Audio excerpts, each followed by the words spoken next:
قرآن کے معنی پر غور کریں، اس کو پڑھیں، اس کے لب و لہجوں کو جانچیں و پرکھیں، اور جو شیرینی، جو لذت قرآن شریف کے پڑھنے میں ہے، اللہ تعالیٰ وہ ہمیں نصیب فرمائے۔ قرآن پڑھنے کی ایک بشاشت ہوا کرتی ہے، یہ بشاشت اگر مل جائے انسان کو، دل میں فرحت نصیب ہو جائے تو انسان کو بڑی دولت مل جایا کرتی ہے۔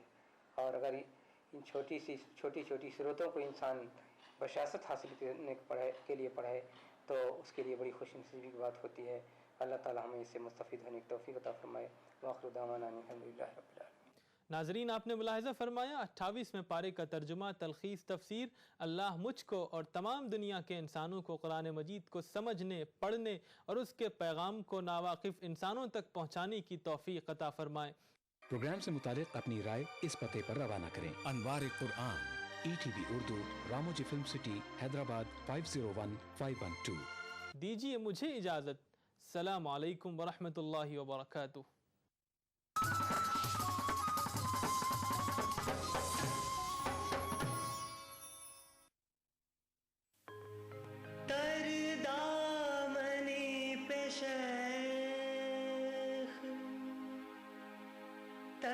دامنی پہ شیخ ہماری نہ جائیو،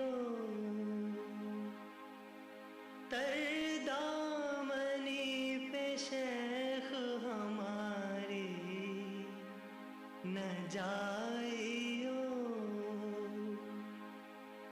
دامن چھوڑ دیں تو فرشتے وضو کریں،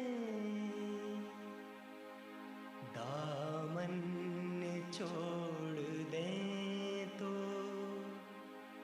فرشتے وضو کریں۔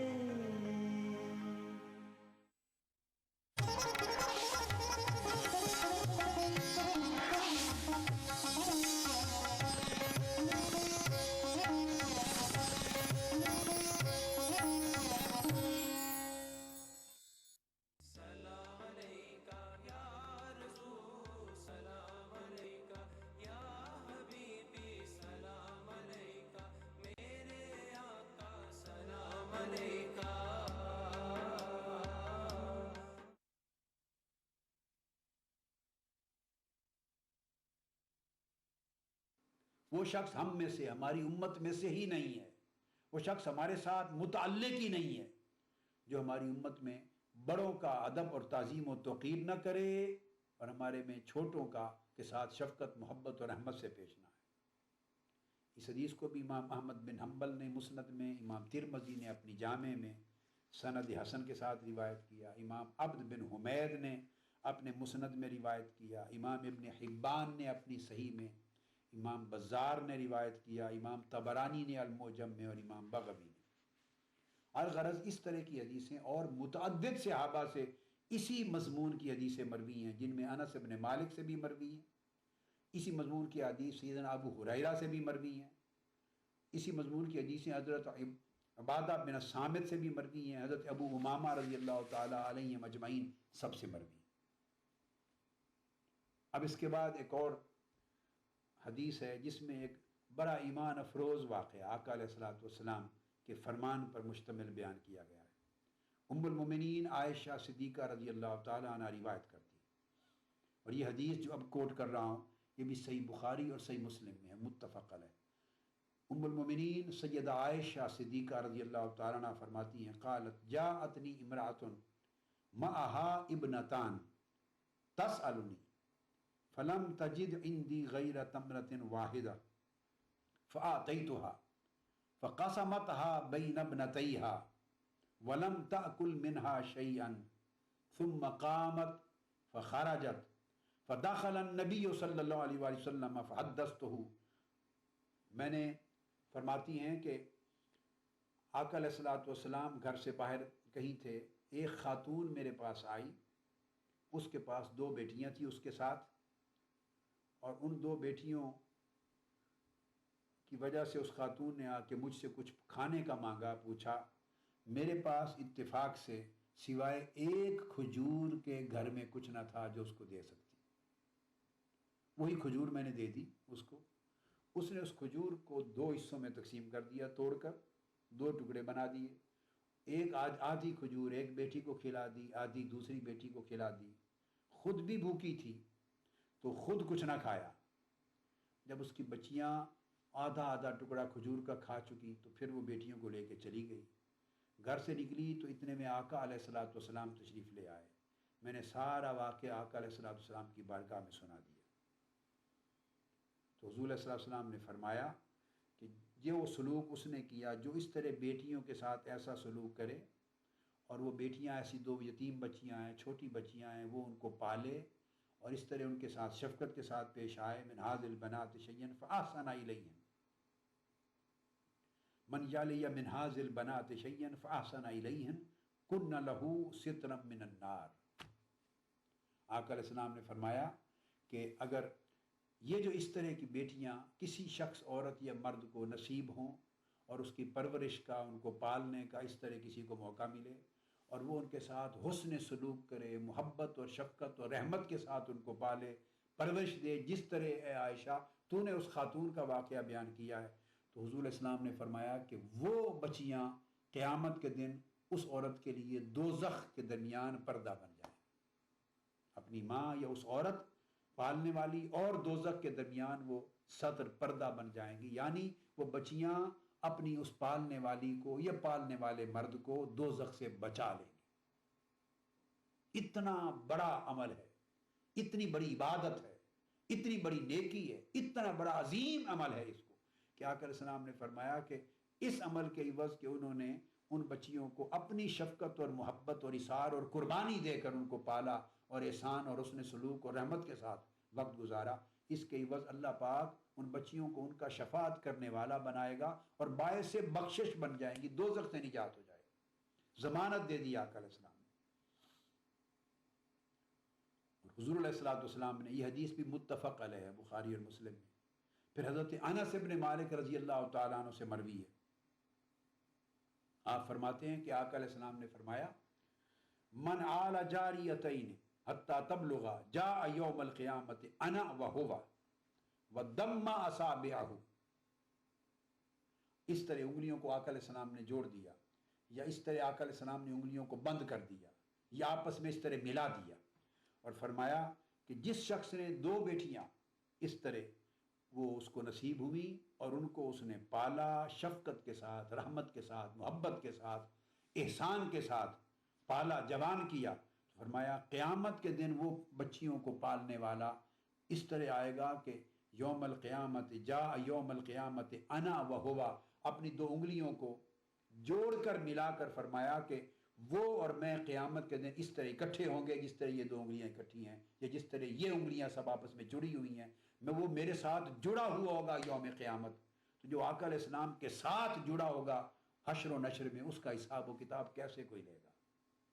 آقا علیہ السلام نے اسے بخشش کی ضمانت عطا کر دی. اس کے اوپر حضرت انس بن مالک رضی اللہ تعالیٰ عنہ ایک اور حدیث بیان فرماتے ہیں. وہ کہتے ہیں کان مع رسول اللہ صلی اللہ علیہ وآلہ وسلم رجل فجاء ابن له فقبله واجلسه على فخذه ثم جاء بنت له فاجلسها الى جنبه قال فهلا عدلت بينهما. آقا علیہ الصلوۃ والسلام کی خدمت میں ایک شخص بیٹھا تھا، اور اس مجلس میں اس شخص کا بیٹا اس آدمی کے پاس آیا، اپنے باپ کے پاس. اس نے اپنے بیٹے کو چوما اور چوم کے اپنی گود میں اپنی ران پر بٹھا لی. اتنی دیر میں اسی شخص کی چھوٹی معصوم بیٹی بھی آ گئی. اس نے بیٹی کو لے کے اپنے ساتھ زمین پر چٹائی پر جہاں بیٹھا تھا اپنے ساتھ بٹھا لی. آقا علیہ السلام نے فرمایا فَهَلَّا عَدَلْتَ بَيْنَهُمَا، کتنا اچھا ہوتا کہ تو دونوں میں عدل کرتا، تو نے عدل نہیں کیا دونوں کے درمیان. آقا علیہ السلام پوچھا عدل کیوں نہیں کیا دونوں کے درمیان؟ بیٹا آیا، اس کو چوم کر گود میں بٹھایا ہے اپنی رانوں پر. بیٹی آئی ہے تو بغیر چومے اپنے ساتھ پہلو میں بٹھا لیا. آقا علیہ السلام کو یہ بات گوارا نہیں ہوئی کہ بیٹی کے ساتھ اس حسن سلوک میں امتیاز برتا جائے، بیٹے کے ساتھ بیٹے کو زیادہ پیار دیا جائے، بیٹی کو کم دیا جائے. آقا علیہ السلام نے یہ گوارا نہیں فرمایا. اس وقت اس کو تلقین کی، نصیحت کی، گرفت کی اس عمل پر، اور پوچھا کہ عدل کیوں نہیں کیا ان کے درمیان، اچھا ہوتا اگر عدل کرتے۔ تو اس حدیث کو امام طحاوی نے روایت کیا شرح معانی الآثار میں، اور امام بہقی نے روایت کیا ہے شعب الایمان میں اسناد حسن کے ساتھ، اور امام بزار نے روایت کیا ہے کشف الاستار میں، اور تمام روات اور رجال اس سند کے، حدیث کی سند کے ثقہ ہیں۔ کیا خاص ہے آج افطار میں؟ Brown and Polson custard powder افطار خاص بنائے۔ ماہ رمضان مہینہ ہے رحمتوں اور برکتوں کا۔ اکثر رسوئی میں ہم سجائیں گے آپ کے دسترخوان کو، سحری کی فضیلت، افطار کی رونق، ہم پوری کریں گے دسترخوان کی ہر ضرورت۔ رہیے اس رمضان ہمارے ساتھ۔ چٹپٹے اور لذیذ پکوانوں کا ذائقہ، اکثر رسوئی، پیر سے سنیچر دوپہر 1 بجے، صرف ETV اردو پر۔ اکثر Rasoi powered by Brown and Polson. Brown and Polson custard powder افطار خاص بنائے۔ تعاون کر رہے ہیں انمول بٹر بیک بسکٹ ایکسٹرا مکھن سے بھرا۔